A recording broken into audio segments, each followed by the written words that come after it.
Sosyalismo. Anong ibig sabihin ng komunismo at sosyalismo? Ano yung ibig sabihin ng komunismo at sosyalismo? Halos magkapareho lang naman yun eh.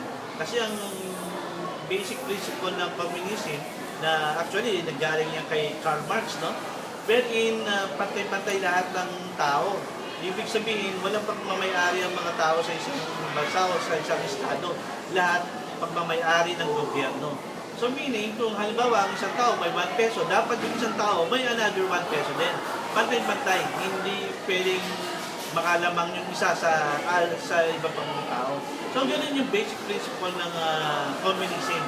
So walang pagmamayari ang mga tao, yung gobyerno lang ang may-ari ng lahat ng bagay. Actually, yung pwede lang